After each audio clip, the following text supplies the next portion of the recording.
नमस्कार, स्वागत है आज आपका इस वीडियो में। आज हम बात करेंगे कक्षा 9 के चैप्टर नंबर दूसरे बहुपदों की प्रश्नावली 2.2 की, जो कि आधारित है शून्यकों पर, शून्यकों के मान निकालने पर, या बहुपद का कोई गुणनखंड है या नहीं। बड़ी आसान सी प्रश्नावली है। चलिए हम इसको स्टार्ट करते हैं।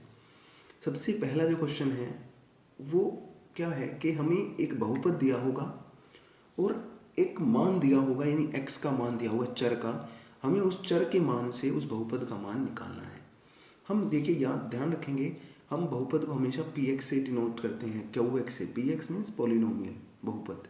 किस में है ये? x के अंदर है तो px लिख दिया। अगर 5y माइनस 4y स्क्वायर होता है तो हम इसको py लिख देते। तो सबसे पहला क्या कहा है? x बराबर है 0 पर, तो 0 रखते हैं।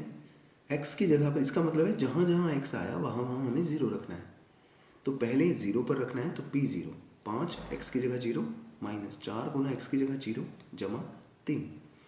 0 को किसी भी संख्या से गुना करें 0 माइनस 0 जमा 3, तो हमारा उत्तर कितना आ गया? 3। दूसरे पार्ट में कहा है x का मान -1, तो वही बहुपद है, सिर्फ x का मान 0 की जगह क्या रखना है? -1। देखिए 5 गुना x था, x की जगह पर क्या रखा? -1। फिर क्या था? -4, ऐसे कैसे? x स्क्वायर था तो गुना -1 का स्क्वायर जमा 3। 5 को -1 से करेंगे -5, -1 का वर्ग करें तो प्लस का 1, क्योंकि -1 को -1 से गुना करें तो माइनस माइनस प्लस हो जाता है, और जमा 3। तो कितना आ जाएगा? -5 -4 जमा 3, -5 और -4 -9 और जमा के 3, यानी कितना आ जाएगा? -6। चलिए ये हुआ हमारा पहला क्वेश्चन। बात करते हैं दूसरे क्वेश्चन की। दूसरा क्वेश्चन भी बिल्कुल वैसा ही है जैसे हमारा पहला क्वेश्चन था, बस यहाँ क्या है, यहाँ P0, P1 और P2 पर मान ज्ञात करनी है। देखा कि निम्नलिखित बहुपदों में से प्रत्येक बहुपद के लिए P0, P1, P2 ज्ञात कीजिए। इसका मतलब क्या है कि जो भी बहुपद दिया है उसमें हमें उस चर का मान एक बार 0 रखना है, फिर 1 रखना है और फिर 2 रखना है। चलिए जैसे हम पहला क्वेश्चन करते हैं, पी वाई बराबर है वाई स्क्वायर माइनस वाई जमा 1। इसका मतलब क्या है? पहले P0 जब निकालें तो y की जगह हमें क्या रखना है? 0। तो 0 माइनस 0 जमा 1, यानी क्या आ जाएगा? 0 माइनस 0 जमा 1, यानी उत्तर आ जाएगा 1। फिर क्या रखना है हमें? 1। y का स्क्वायर था यानी 1 का स्क्वायर, क्योंकि y की जगह पर क्या रखना है? 1। माइनस वाई था तो माइनस का 1 जमा 1, 1 का स्क्वायर 1 माइनस 1 जमा 1, 1 में से 1 गया 0, प्लस का 1, उत्तर बच गया। उसी प्रकार से हम क्या रख देंगे?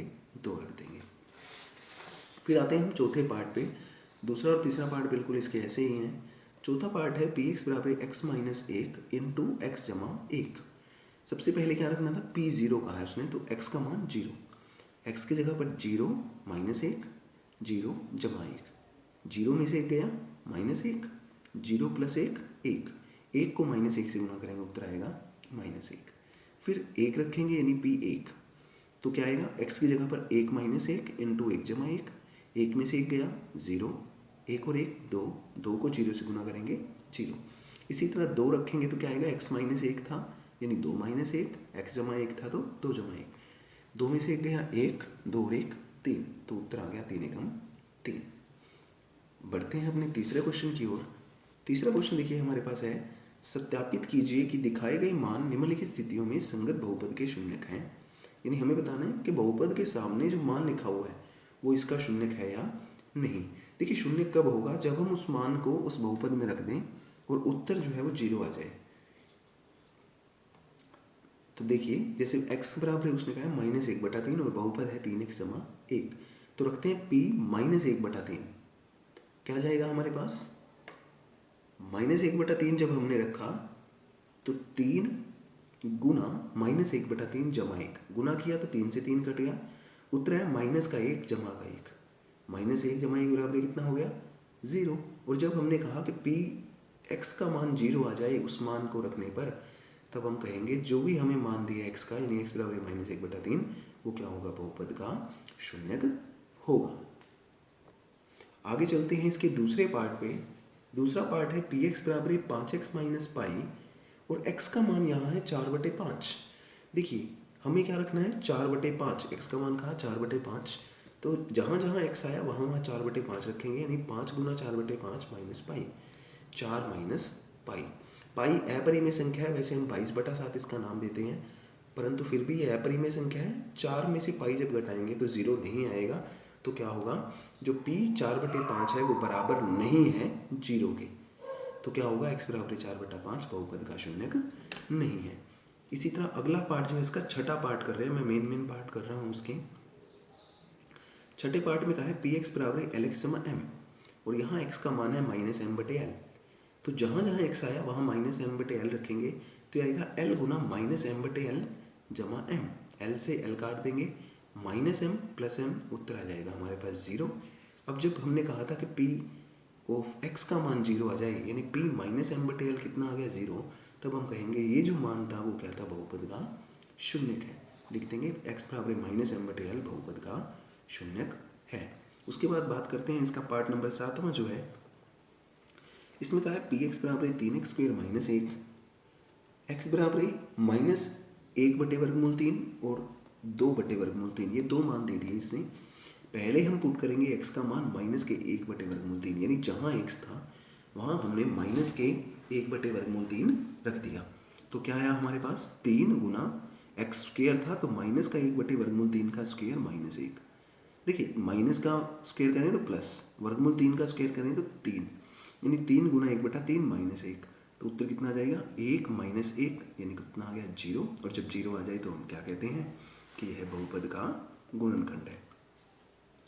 इसी प्रकार से p 2/√3 कहा है, तो x की जगह 2/√3 रखेंगे। 2 का वर्ग आया 4, वर्गमूल 3 का वर्ग आया 3, 3 से 3 कट गया, उत्तर आएगा 4 - 1 बराबर 3। तो हमने क्या लिखा कि p 2/√3 बराबर 3 के बराबर नहीं है 0, और जब 0 के बराबर ना हो तब हम कहते हैं कि वो जो संख्या थी वो बहुपद का गुणनखंड नहीं है। अब बात करते हैं अपना इस प्रश्नावली का लास्ट क्वेश्चन, क्वेश्चन नंबर 4। इस क्वेश्चन में क्या कहा गया है कि हमें शून्य ज्ञात करने हैं। देखिए अभी तक हमें शून्य दिए हुए थे सामने वाले, इसमें हमें ज्ञात करने हैं। तो पी एक्स क्या है, निम्नलिखित स्थितियों में प्रत्येक स्थिति में बहुपद का शून्यक ज्ञात कीजिए। देखिए शून्य ज्ञात करने के लिए हम क्या करेंगे, हमें जो भी बहुपद दिया होगा हम उस बहुपद को 0 के बराबर रख देंगे और वहाँ से उस चर का यानी x का मान निकाल देंगे। जो भी उस चर का मान आएगा वो हमारा बहुपद का शून्यक हो जाएगा। देखिए पहला पार्ट जो है कह रहा है पी एक्स बराबर x/5, तो शून्य ज्ञात करने के लिए हम क्या करेंगे, पी एक्स को किसके बराबर रख देंगे, 0 के। यहाँ से x/5 किसके बराबर आया, 0, तो x का मान यहाँ पर 5 प्लस का था, उधर जाके माइनस का, तो x बराबर कितना आ गया, -5। क्या होगा, बहुपद का शून्यक है। दूसरा तीसरा पार्ट इस तरह से जो आसान पार्ट है मैंने छोड़ दिए हैं। उसके बाद है पी एक्स बराबर 3x, शून्य ज्ञात करने के लिए क्या करेंगे, पी एक्स को 0 के बराबर, तो 3x बराबर 0, x का मान कितना आ जाएगा, 3 गुना में था उधर जाके भाग में, 0/3, x का मान आ गया 0, यानी x बराबर 0 जो है वो क्या होगा, बहुपद का शून्य होगा। उसके बाद बात करते हैं हम छठे पार्ट की। पी एक्स का मान दे दिया ax, जैसे यहाँ पर अभी 3x दिया था वैसे ही अब ये जो पार्ट दिया वहाँ ax दे दिया। अब हम क्या करेंगे, शून्य निकालने के लिए पी एक्स को 0 के बराबर रखेंगे। देखिए यहाँ कंडीशन है कि a जो है वो 0 के बराबर नहीं है। अगर यहाँ a 0 के बराबर होता तो हम ये नहीं कह सकते थे जो x है वो 0 के बराबर होता या नहीं। तो देखिए पी एक्स को 0 के बराबर रख दिया, ए एक्स किसके बराबर आ गया, 0 के, a गुना में था उधर जाके भाग में, तो x का मान कितना आ गया, 0, तो x का मान जो 0 है वो क्या है, बहुपद का शून्यक है। तो चलिए अब करते हैं इसका सेवन्थ पार्ट। सेवन्थ पार्ट में है पी एक्स बराबर cx जमा d। c 0 के बराबर नहीं है, c व d वास्तविक संख्याएं हैं।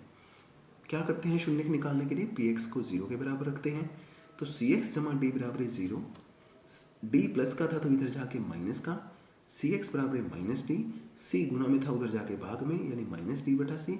तो हम क्या कह सकते हैं कि जो x का जो मान आया -d/c, ये क्या है, बहुपद का शून्यक है।